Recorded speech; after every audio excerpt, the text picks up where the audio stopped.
ఏపీలో మహిళలకు తీపి కబురు. మంత్రి అధికారిక ప్రకటన. ఆంధ్రప్రదేశ్ ప్రభుత్వం మహిళలకు గుడ్ న్యూస్ తెలిపింది. ఎన్నికల సమయంలో ప్రకటించిన హామీ మేరకు మహిళల ఉచిత బస్సు ప్రయాణం పథకం అమలుకు ముహూర్తం ఫిక్స్ చేసింది. ఈ మేరకు ఏపీ మంత్రి అనగాని సత్యప్రసాద్ ట్వీట్ చేశారు. ఈ పథకం అమలుకు సంబంధించిన క్లారిటీ ఇచ్చారు. ప్రజాప్రభుత్వంలో మరో సంక్షేమ నిర్ణయం అంటూ ఉచిత బస్సు ప్రయాణానికి సంబంధించిన వివరాల్ని వెల్లడించారు.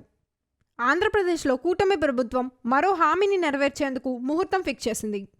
ఈ మేరకు రాష్ట్రంలో మహిళలకు శుభవార్త చెప్పింది. ఏపీ మంత్రి అధికారికంగా కీలక ప్రకటన చేశారు.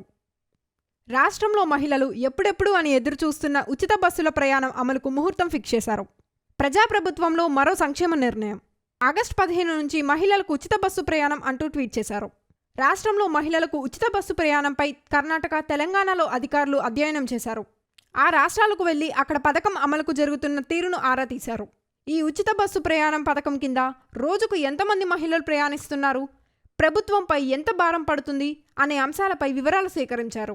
ఈ పథకం అమలులో ఎలాంటి సమస్యలు వస్తాయి వంటి అంశాలతో నివేదికను కూడా సిద్ధం చేసినట్లు సమాచారం. త్వరలోనే విధి విధానాలు కూడా ప్రకటిస్తారని చెబుతున్నారు. ఆంధ్రప్రదేశ్ పొరుగునే ఉన్న తెలంగాణ, కర్ణాటక రాష్ట్రాల్లో ఇప్పటికే ఉచిత బస్సు ప్రయాణం అమల్లో ఉంది. ఏపీకి చెందిన అధికారులు ఈ రెండు రాష్ట్రాలకు వెళ్లి అక్కడ పథకం అమలవుతున్న తీరును పరిశీలించారు. ప్రధానంగా జీరో టికెట్ విధానంపై రెండు రాష్ట్రాల్లో అధ్యయనం చేశారు అధికారులు. ఇక ఏపీలో ఉన్న పరిస్థితులు, రూట్లకు అనుగుణంగా ఈ పథకాన్ని ఎలా అమలు చేయాలనే అంశంపై ఫోకస్ పెట్టారు. ఈ మేరకు ప్రాథమికంగా ఓ నివేదిక సిద్ధం చేస్తున్నట్లు తెలుస్తోంది. అయితే తెలంగాణలో ప్రస్తుతం అనుసరిస్తున్న విధానమే సరిపోతుందని ఆర్టీసీ అధికారులు భావిస్తున్నట్లు సమాచారం. రాష్ట్రంలో పల్లె వెలుగు, అల్ట్రా పల్లె వెలుగు ఎక్స్ప్రెస్ సర్వీసులు ప్రధానంగా నడుస్తున్నాయి. విజయవాడ, విశాఖపట్నం, తిరుపతి వంటి నగరాల్లో సిటీ ఆర్డినరీ బస్సులు, మెట్రో ఎక్స్ప్రెస్ సర్వీసులు నడుస్తున్నాయి.